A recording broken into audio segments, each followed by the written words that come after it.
So we are assigned to discuss the summary of our topic.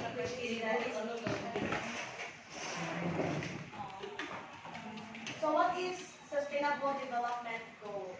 The Sustainable Development Goal or goal are collection of 17 interlinked objectives designed to serve as a shared blueprint for peace and prosperity for all people and the planet now and in the future. So the first thing that I am going to share with you is that the United Nations conducted an agenda so that we could have a peaceful life. So in line with the 2030 Agenda for Sustainable Development are the urgent call for action by all countries developing and developed in the global partnership. This call for action being peace and prosperity for all people on the planet from the present to the future.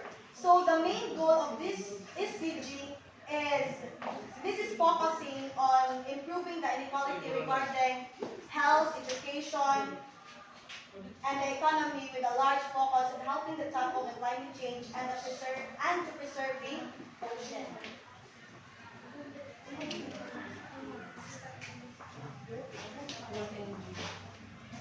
So, how can we achieve sustainable development goals as a student? As a student, atong for example, din sa atong campus, there are 6 ways student can contribute to sustainable development. So, make wise use of recycling bins. Sa ato ang school campus na i-implement ang SSC katong nagkuan sila og every color sa trash can or tulong man to kabuok.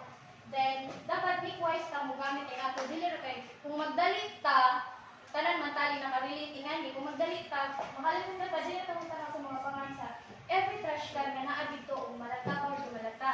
So, ato rang dito butang kay kunuhay basta naman kinasod na to kasod sa trash can.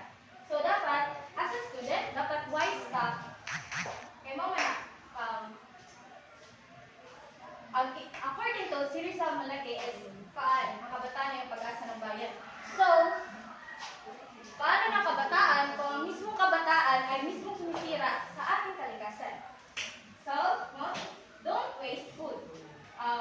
Relate tayo sa unya na ang explain sa SDG 1 up to 17. Don't waste food because specifically in Tondo, Manila, di-highlight man ni Miss Capilona Gray about kanisa katong lagi Tondo, Manila kay kuan sila poor kanang panalging wala na kanang pobre or wala na sila makaon about nga.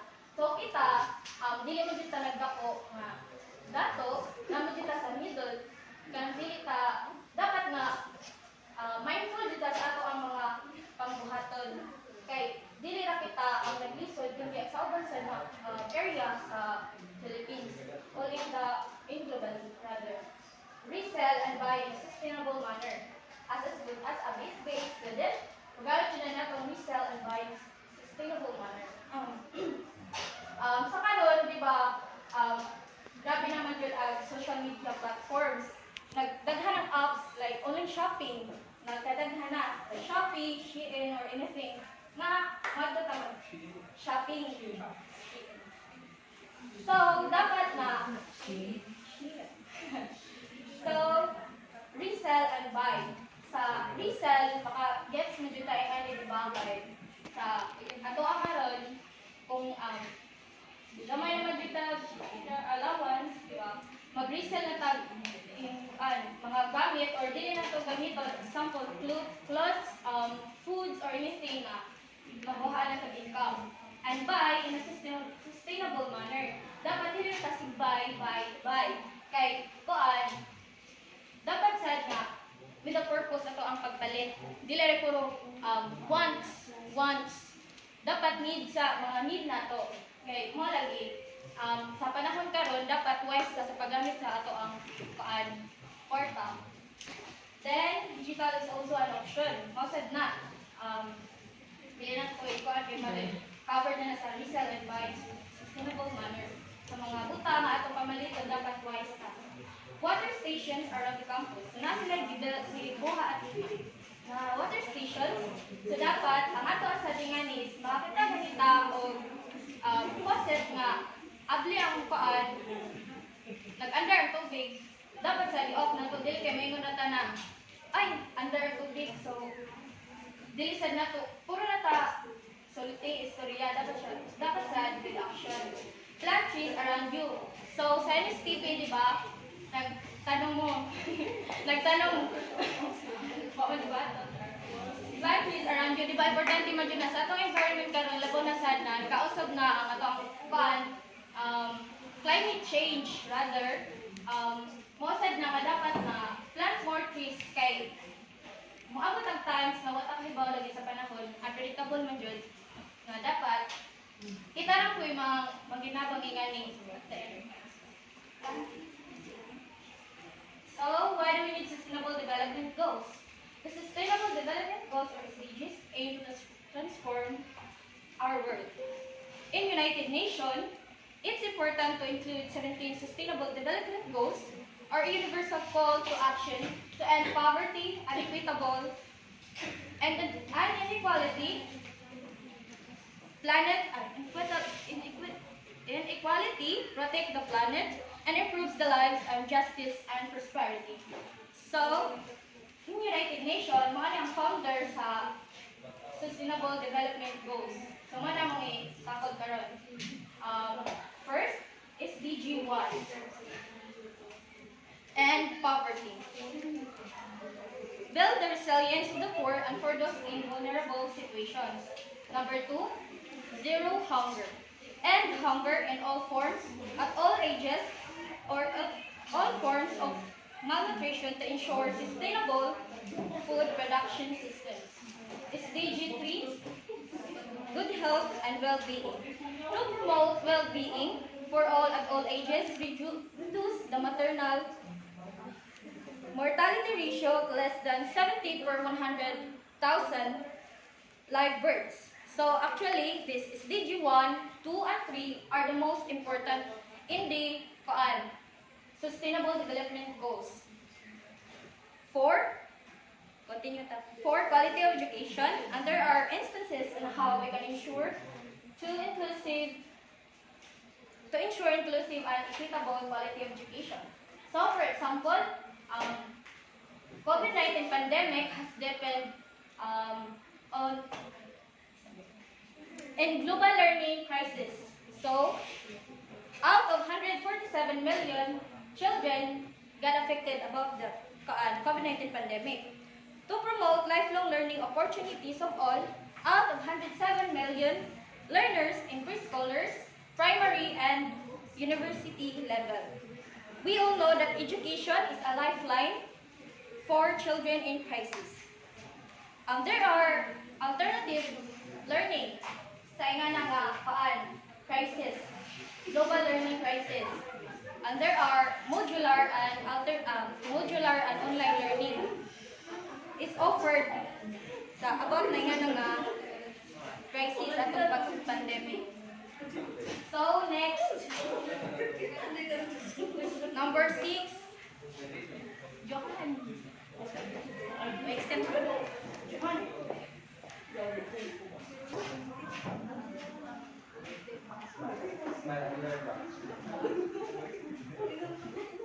So,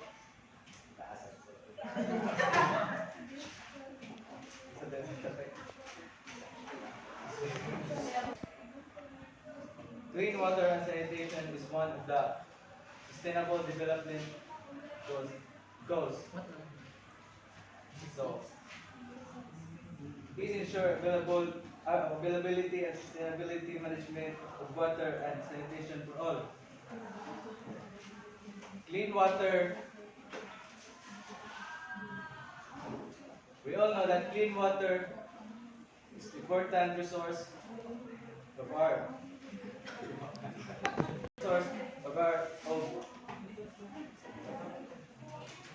that all living things depend on.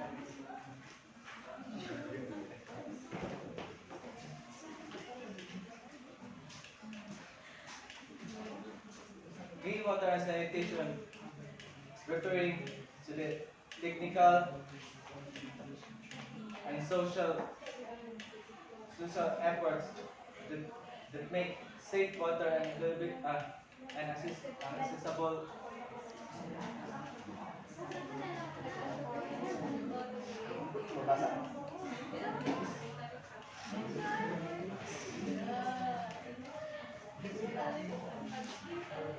Kasi nabigay. Balik naman ko. Clean water and sanitation. Ensure availability and sustainable management of water and sanitation for all. Water is a very important resource that all living things depend on. Clean water and sanitation is referring to the technical and social efforts that make safe and accessible water available to anyone in the world. According to UN, one in a three don't have access to clean water, safe drinking, safe drinking water, and 2 out of 5 don't don't have don't have a place to wash their hands, and millions of people do not even have access to toilet. All this means that the hygiene condition in many places is quite limited.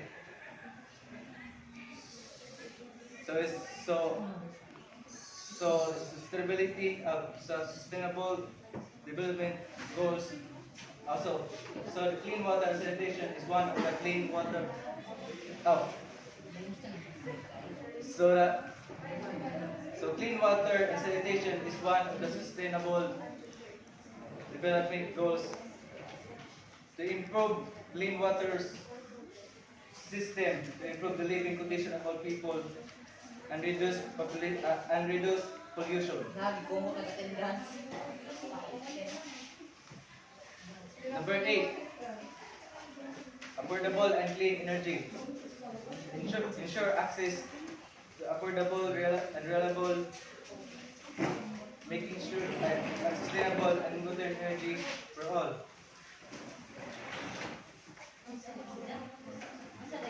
Affordable and clean energy, its main purpose is caring for our planet. We should use energy. We all know that energy make things work, so that we should use energy in a proper way and don't abuse of the advantage of making this. Sorry. Energy production causes a lot of pollution, contributes to global warming and cause climate change. So, for this and any reason, affordable and clean energy is one of the sustainable development goals, because it improves important efficiency and support technology improve infrastructure that energy produces less pollution and help improves the lives of millions of people. Decent work and economic growth promotes sustainable.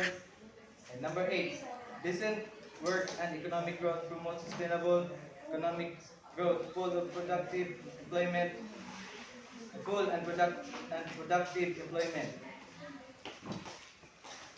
So it's so getting decent work and economic is about improving the quality of employment. So masoda na yung mga jobs. So we all know that jobs is an activity that people do to earn salary or to earn money. Decent work. What is decent work?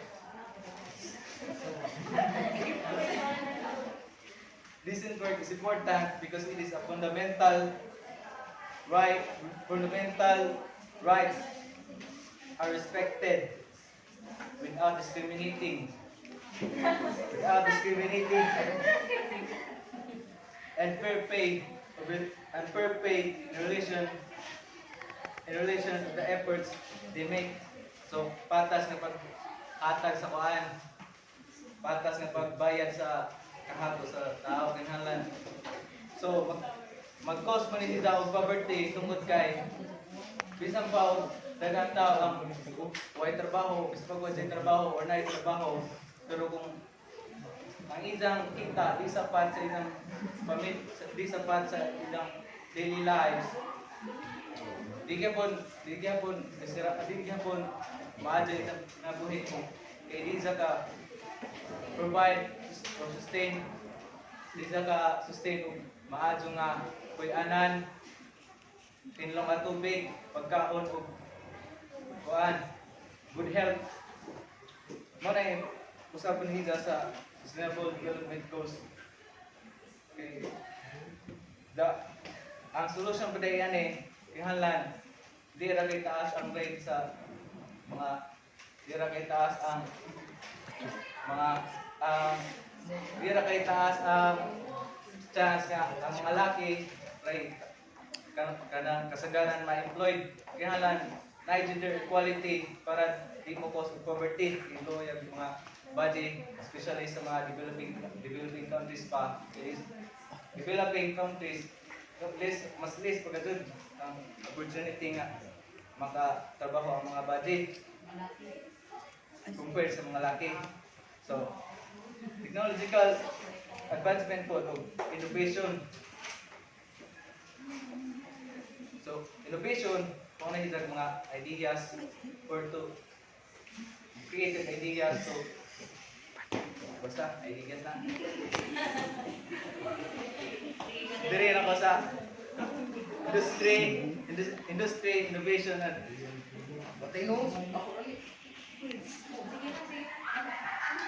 industry innovation and infrastructure builds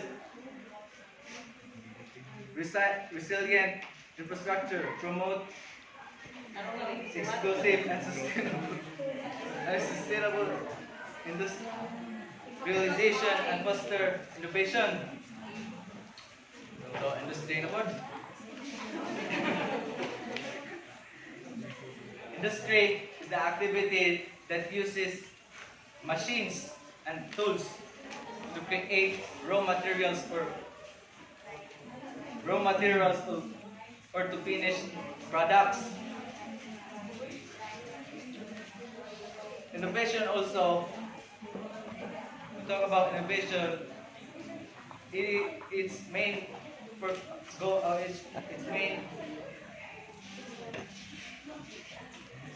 innovation, its main contribution, this title is that it enhances new ideas, different way of working, or strategies para makakreate ng bagong strategy ba?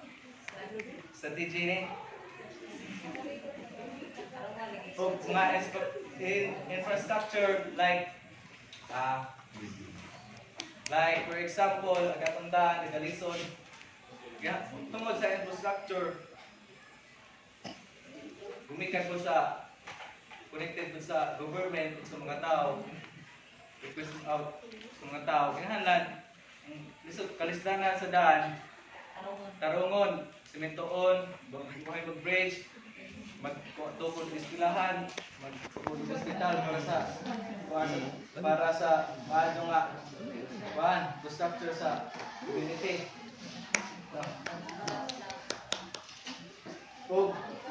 Number 10, reducing inequalities.